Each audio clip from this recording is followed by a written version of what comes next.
Salut à tous, je vous présente aujourd'hui le Super Slick Shad. Alors vous connaissez tous sûrement le Slick Shad qui est un des leurres phares de chez Fox.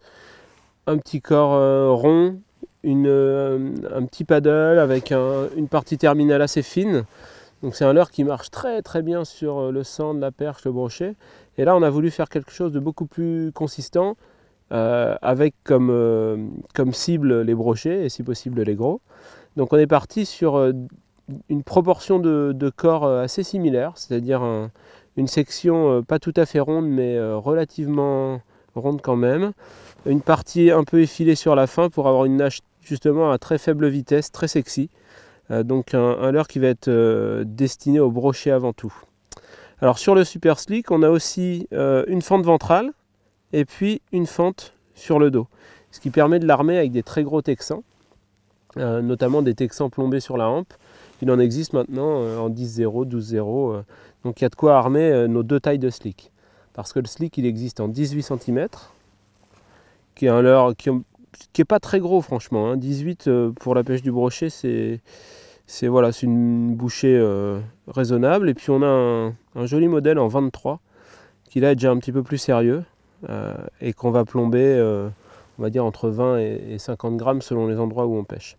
Le petit, franchement, avec 15 grammes, 20 grammes, ça passe très très bien dans la plupart des configurations. Donc il a deux petites nageoires sur le côté pour stabiliser un peu et justement éviter qu'il tourne trop, ce qui est souvent le problème de ces leurres un petit peu ronds. Et puis un gros signe à l'œil sur le devant. Voilà. Donc on va voir ce que ça dit dans l'eau. Bon, l'armement classique pour un Super Slick, ça reste une bête tête plombée. Là on a une PowerPoint, une Jig-X Strong. Et puis on peut rajouter un Stinger là qu'on vient coiffer sur l'œillet de la tête plombée si vraiment on veut un armement supplémentaire.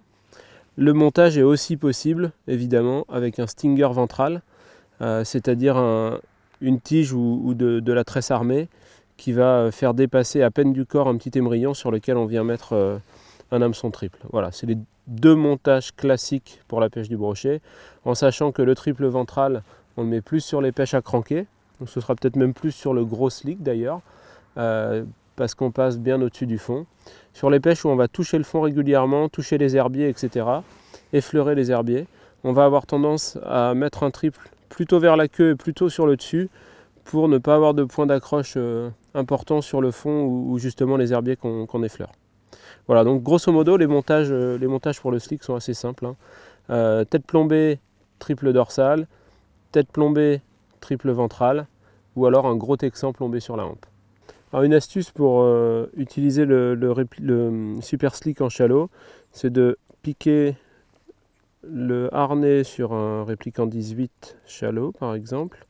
Donc le harnais du 18 shallow passe très bien sur le Super Slick en 23. Donc on le visse dans le nez du Super Slick. Hop.